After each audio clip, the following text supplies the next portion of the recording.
Meerpet murder కేసులో మరిన్ని సంచలన విషయాలు వెలుగులోకి వస్తూ ఉన్నాయి. భార్య పుట్టింటికి వెళ్తారని అడగడంతో ఇద్దరి మధ్య గొడవ జరిగిందని తెలుస్తోంది. పుట్టింటికి వద్దని తన చెల్లెలి ఇంటికి వెళ్తామని గురుమూర్తి చెప్పడం, దానికి అమ్మా నాన్న దగ్గరికి వెళ్తారని భార్య పట్టుపట్టడంతో ఇద్దరి మధ్య కూడా ఘర్షణ జరిగిందని తెలిసింది. దీంతో కోపంతో తాళిబొట్టు తీసి భర్త మొఖాన మాధవి కొట్టింది. దాంతో గురుమూర్తి భార్యను గోడకేసి కొట్టడంతో తలకు తీవ్రమైన గాయమై అక్కడికక్కడే మృతి చెందినట్లుగా మనకు సమాచారం అందుతుంది. భార్య చనిపోవడంతో మృతదేహాన్ని ఎలా మాయం చేయాలనే దానిపై యూట్యూబ్లో వెతికి ఈ దారుణానికి పాల్పడినట్లుగా తెలుస్తోంది.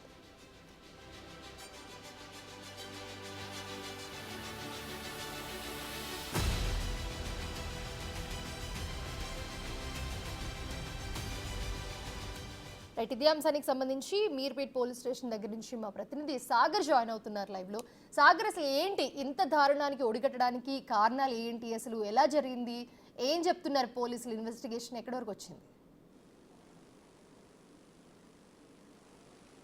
Yes Mounisha, Madhavi Meerpet police station పరిధిలో అత్యంత దారుణ హత్య సంఘటనలో సంచలన విషయాలు వెలుగులోకి వస్తున్నాయి. గురుమూర్తి తన భార్యను అత్యంత దారుణంగా నరికి చంపేసిన అనంతరం ముక్కలు ముక్కలుగా చేసి చెరువులో పడేసిన ఉదంతం అనేది వెలుగులోకి వచ్చింది. అయితే ప్రస్తుతం మనం మీర్పేట్ పోలీస్ స్టేషన్ వద్దాం. మీర్పేట్కి కొద్దిసేపటి క్రితమే సిసిఎస్ పోలీసులు కూడా వచ్చారు. గురుమూర్తిని ఇంటరాగేషన్ కూడా దర్యాప్తు కూడా ఇంకా కొనసాగుతుంది. అయితే పోలీసుల దర్యాప్తులో కూడా పలు సంచలన విషయాలు కూడా బయటపడ్డట్టుగా తెలుస్తోంది. గురుమూర్తి తానే స్వయంగా, ఎందుకంటే పండగ సంక్రాంతి పండగకి ఊరు వెళ్ళాలన్న నేపథ్యంలోనే తమ ఇంటికి వెళ్దామని చెప్పి గురుమూర్తి తన చెల్లెలి ఇంటికి వెళ్దామని చెప్పి అంటుంటే తను భార్య మాధవి మాత్రం తన పుట్టింటికి వెళ్దాం, తమ తల్లిదండ్రుల ఇంటికి వెళ్దామని చెప్పి ఆ గొడవ స్టార్ట్ అయింది. ఆ గొడవ వల్లనే వారికి ఈ గొడవ అనేది ముదిరిన అనంతరం వారిద్దరి మధ్య ఘర్షణ ఏర్పడింది. ఈ ఘర్షణ జరుగుతున్న సందర్భంలోనే తన తాలిబొట్టును తీసుకొని భర్త మొహాన కొట్టింది. అప్పుడే తను కోపోద్రిక్తుడై తన భార్య పైన దాడి చేసినట్లుగా కూడా తెలుస్తుంది. మాధవి అక్కడే గోడకి తల తగిలి బలమైన గాయంతో మృతి చెందినట్లుగా. అయితే మొదట తన భార్య స్పృహ తప్పి పడిపోయిందని చెప్పి భావించినటువంటి గురుమూర్తి తన నాడీ చెక్ చేయడం, తను బతికే ఉందా, స్పృహ తప్పి పడిపోయిందని చెప్పి పూర్తి స్థాయిగా తనని చెక్ చేశాడు. తను చనిపోయిందని చెప్పి నిర్ధారించుకున్న అనంతరం అత్యంత దారుణంగా తన యొక్క భార్య శవాన్ని కూడా మృతదేహాన్ని పూర్తిగా ముక్కలుగా చేసి నరికి దాన్ని ఏదైతే గ్యాస్ సిలిండర్, తన ఇంట్లో ఉన్నటువంటి పెద్ద గ్యాస్ సిలిండర్ సంబంధించినటువంటి పొయ్యితో ముక్కలుగా నరికినటువంటి వాటిని కాల్చి వాటిని పూర్తిగా పొడి చేసి చెరువులో పడేసినటువంటి ఘటన కూడా, ఇట్లాంటి సంచలన విషయాలు కూడా పోలీసుల దర్యాప్తులో బయటపడుతున్నాయి. అయితే ఇంతకుముందు కూడా ఈ తల్లిదండ్రుల ఫిర్యాదు మేరకు పోలీసులకు కొంత భర్త మీద కూడా అనుమానం వ్యక్తం చేసినటువంటి ఈ తల్లిదండ్రులు కూడా ఇంతకుముందు కూడా అనుమానంతో గత కొన్ని రోజులుగా వీరి మధ్య కొంత గొడవలు జరుగుతున్నాయి, కానీ ఇంత దారుణం జరుగుతుందని చెప్పి భావించలేదని చెప్పి మాధవి తల్లిదండ్రులు కన్నీరు మున్నీరుగా విలిపిస్తున్న పరిస్థితి కూడా మనకు కనిపిస్తుంది. ఇది మొత్తం తెలుగు రాష్ట్రాలను ఒక సంచలనం రేపిన కేసు అని చెప్పుకోవచ్చు. ఎందుకంటే భార్య మృతదేహాన్ని, ఎందుకంటే మానవ సంబంధాలకు విలువ లేకుండా పోతుంది. కట్టుకున్న భార్యని దాదాపు 13 ఏళ్ల వీళ్ళ వివాహ బంధంలో ఇద్దరు పిల్లలు, ఒక బాబు ఒక పాప కూడా ఉంది. దాదాపు 13 ఏళ్లగా కూడా తనకు ఎన్నో సపర్యాలు చేసి భర్తకు ఎన్నో రకాలుగా తోడు నీడగా ఉన్నటువంటి కట్టుకున్న భార్యనే ఇంత దారుణంగా హత్య చేయడం అనేది స్థానికంగానే కాదు, హైదరాబాద్ నగరంలో కాదు, 2 తెలుగు రాష్ట్రాల్లో కూడా ఈ హత్య ఘటన అనేది సంచలనం రేపింది అని చెప్పుకోవచ్చు. ఇంత దారుణంగా భార్య చనిపోయి ఉన్నప్పటికీ కూడా తన మృతదేహాన్ని ముక్కలుగా నరికి దీనికి సంబంధించినటువంటి మొత్తం హత్య జరిగిన వెంటనే, అంటే చంపివేసిన వెంటనే కూడా ముక్కలుగా నరకాలన్న యూట్యూబ్ లో వీడియోలు చూసి ఈ విధంగా చేసినట్లుగా కూడా పోలీసులు గుర్తించినట్లుగా కూడా తెలుస్తుంది. సాగర్, అసలు జస్ట్ పుట్టింటికి వెళ్తాను అన్న ఒక్క రీజన్ ఈ గొడవ అంతటికి కారణమా, లేకపోతే ఇంకేదైనా రీజన్ ఉంది? ఎందుకంటే అక్కడే గొడవ స్టార్ట్ అయింది, అది పెరిగి పెద్ద గొడవగా అయింది. ఆ గొడవ కారణంగానే కోపానికి లోనయ్యి ఈ దారుణానికి ఒడిగట్టినట్లుగా తెలుస్తోంది. ఎస్ మౌనిషా, అంటే గత కొన్ని రోజులుగా వీళ్ళిద్దరు భార్యాభర్తల మధ్య కూడా కొన్ని విభేదాలు ఉన్నట్లుగా కూడా తల్లిదండ్రులు పోలీసులకు ఫిర్యాదులో పేర్కొనడం, పోలీసులకు కూడా వారు సమాచారం ఇచ్చినట్లుగా తెలుస్తుంది. గత కొన్ని రోజులుగా వీరిద్దరి మధ్య కొన్ని విభేదాలు ఉన్నాయి, గొడవలు జరుగుతున్నాయి. సాధారణ గొడవలే అనుకున్నాం, కానీ ఇంత దారుణం జరుగుతుందని అనుకోలేదని చెప్పి ఆ తల్లిదండ్రులు చెప్తున్న పరిస్థితి కూడా మనకు కనిపిస్తుంది. మనం చూడొచ్చు. దీనికి సంబంధించినటువంటి సిఐ, ఇక్కడ మీర్పేట్ సిఐ నాగరాజ్ కూడా మీడియాతో మాట్లాడుతున్నారు. ఈ ఘటనకు సంబంధించినటువంటి ఏమంటున్నారు అనేది ఒకసారి మనం తెలుసుకునే ప్రయత్నం చేస్తాం. ఇన్వెస్టిగేషన్ ఇంకా కొనసాగుతుంది. ఇన్వెస్టిగేషన్లో ఏమైనా ఇన్ఫర్మేషన్ ఉంటే ఎవిడెన్స్ ఉంటే అంతా మీకు తెలియజేస్తాం. రక్షణ శాఖ కాబట్టి ఆయన వదిలేస్తుర్రా అసలు? ఎందుకంటే సమాజం అంతా చట్టం అలాంటిది ఏమీ లేదు. ప్రస్తుతానికి ఇది ఇన్వెస్టిగేషన్ కొనసాగుతుంది. ఆ ఇన్వెస్టిగేషన్లో భాగంగా మేము ఎవిడెన్స్ అనేది కలెక్ట్ చేసిన తర్వాత న్యాయపరంగా ముందుకెళ్తాము. మరి ఆమె డెడ్ బాడీని ముక్కలు చేసి ఇదంతా బయటకు ఎట్లా వచ్చింది అసలు? ఇదంతా ఆమె చనిపోయినరు, చెరువులు వేసిండ్రు, స్మాష్ చేసిర్రు, యాష్ చేసిర్రు, బూడిద చేసిర్రు అనేది బయటకు ఎట్లా వచ్చింది? మాకు ఎట్లా సమాచారం? మాకున్న సమాచారం అయితే మిస్సింగ్ అయితే లేడీ మిస్ అయింది. ఆమె ట్రేసింగ్ గురించే మేము ట్రేస్ చేస్తున్నాము. ఆమె ఆచూకీ కనుగొనడానికి ఇన్వెస్టిగేషన్ చేస్తున్నాము. వాళ్ళ పేరెంట్స్ ఏదైతే డౌట్స్ అనుమానాలు చెప్పారో వాటిని కూడా క్లియర్ చేయడానికి మేము ప్రయత్నం చేస్తున్నాము.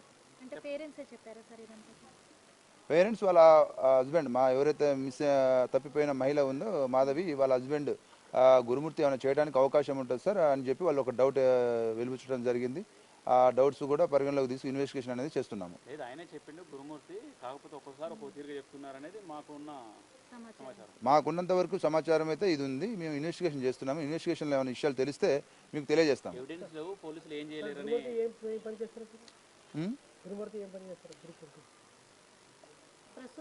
గురుమూర్తి ఇప్పుడు ప్రస్తుతం మన కంచనబాగులో సెక్యూరిటీ గార్డ్గా పనిచేస్తుండు.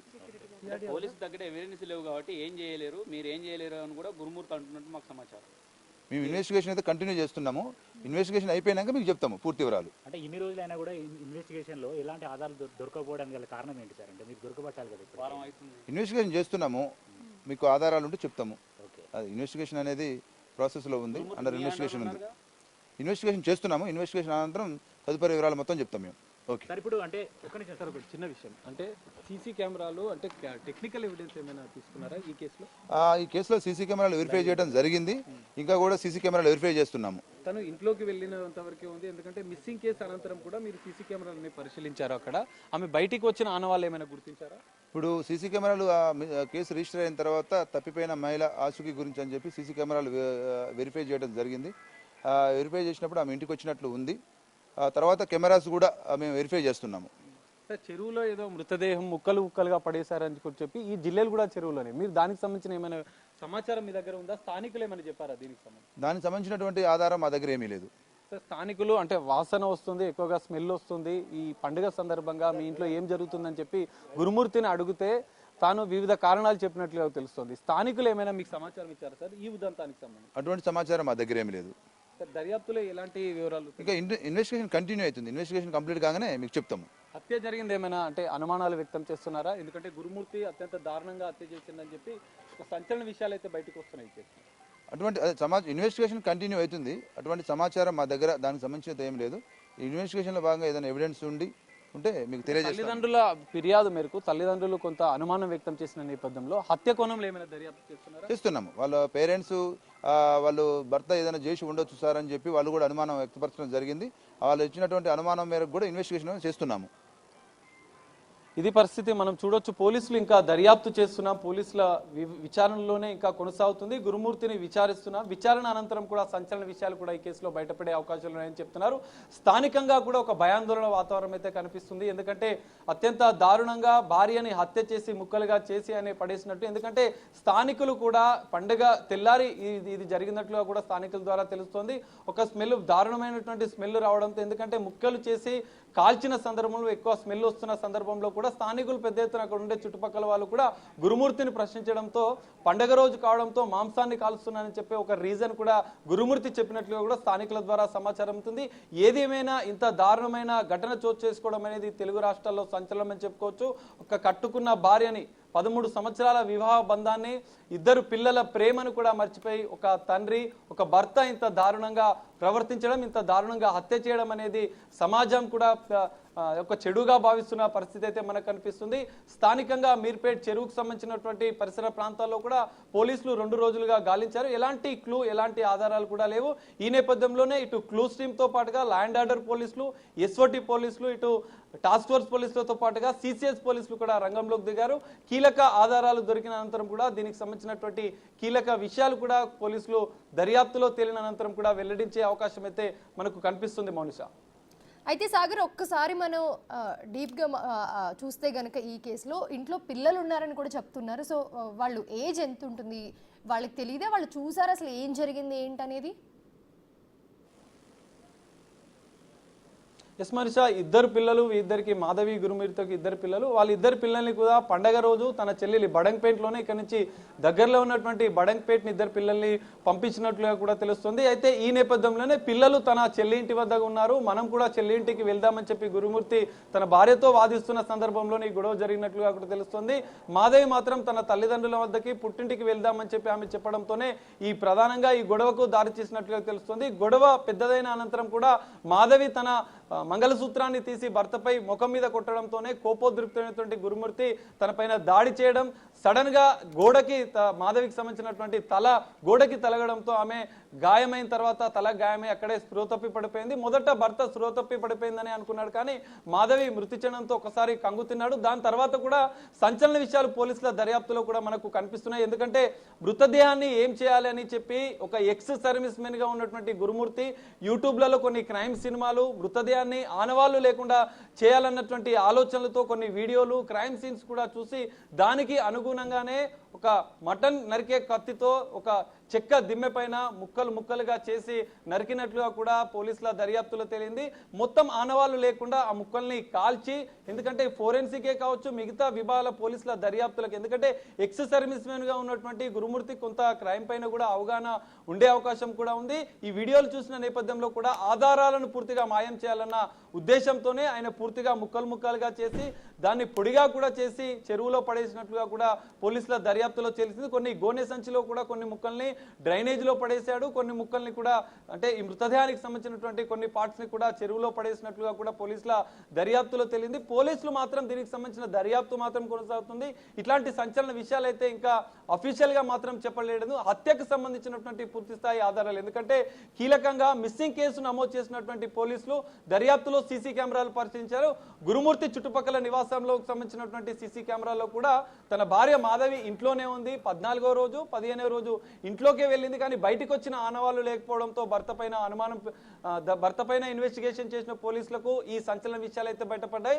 తానే హత్య చేశాడు, నేను ఇవన్నీ చేశాను, ఇదంతా నేనే చేశాను, ముక్కలుగా నరికాను, చెరువులో ఆధారాలు లేకుండా చేశాను, అనంతరం రక్తపు మడుగులే కావచ్చు, రక్తపు మరకలే కావచ్చు, ఈ హత్యకు సంబంధించినటువంటి ఎలాంటి ఆనవాళ్ళు లేకుండా ఫినాయిల్ పోసి సాధారణంగా తన రూమ్ ఉన్నట్టుగా, తన ఇల్లు ఉన్నట్లుగా కూడా శుభ్రం చేసిన ఆనవాళ్ళు కూడా పోలీసులు గుర్తించారు. ఆ గ్యాస్ సిలిండర్ తో పాటు మిగతా కొన్ని అనుమానాస్పదంగా ఉన్నటువంటి ఇంట్లో కొన్ని వస్తువులను కూడా పోలీసులు స్వాధీనం చేసుకొని ఇంకా దర్యాప్తు అయితే కొనసాగుతుంది. పోలీసుల దర్యాప్తులో మరిన్ని కీలక అంశాలు కూడా బయటపడే అవకాశాలు ఉన్నాయి. ఇటు మరోవైపు హత్యకు సంబంధించినటువంటి ఆనవాళ్లు లేకపోవడంతో పోలీసులకి ఈ కేసు అనేది ఒక మిస్టరీగా మారే అవకాశం అయితే కనిపిస్తుంది.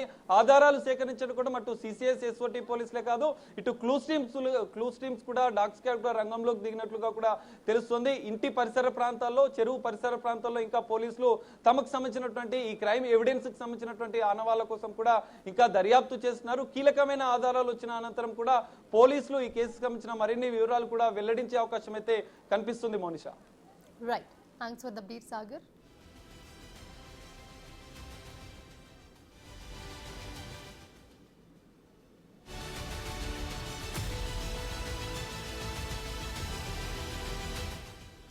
రంగారెడ్డి జిల్లా మీర్పేట పరిధిలో భార్యను కిరాతకంగా చంపి ఉడకబెట్టిన ఘటన సంచలనంగా మారింది. నిందితుడు మృతురాలి స్వగ్రామం ప్రకాశం జిల్లా చెన్నివారి పుల్లల చెరువులో తీవ్ర విషాద ఛాయలు అలుముకున్నాయి. రిటైర్డ్ ఆర్మీ ఉద్యోగి అయిన గురుమూర్తికి కుప్పాల వెంకట మాధవికి 13 ఏళ్ల క్రితం వివాహం జరిగింది. పెళ్లి సమయంలో 15 లక్షల రూపాయలు అప్పు చేసి కట్నం ఇచ్చామని మృతురాలి కుటుంబ సభ్యులు చెప్తున్నారు. మొదట్లో బాగానే ఉన్నా పిల్లలు పుట్టాక గురుమూర్తి అసలు రూపం బయటపడిందని అంటున్నారు. భార్యను అనుమానిస్తూ గురుమూర్తి తరచూ వేధించేవాడని వాపోతున్నారు. మాధవి తండ్రికి చెందిన ఆస్తులను సైతం గురుమూర్తి బలవంతంగా రాయించుకున్నాడని అంటున్నారు. అనుమానంతో భార్య మాధవిని పుట్టింటికి కూడా పంపించేవాడు కాదని చెప్తున్నారు. ఆర్మీ ఉద్యోగం చేస్తున్న సమయంలోనే గురుమూర్తి తెలంగాణలో స్థిరపడ్డాడని, ఉద్యోగ విరమణ తర్వాత భార్యను మరింత వేధించేవాడని తెలిపారు. గురుమూర్తిని కఠినంగా శిక్షించాలని మాధవి కుటుంబ సభ్యులు కోరుతున్నారు.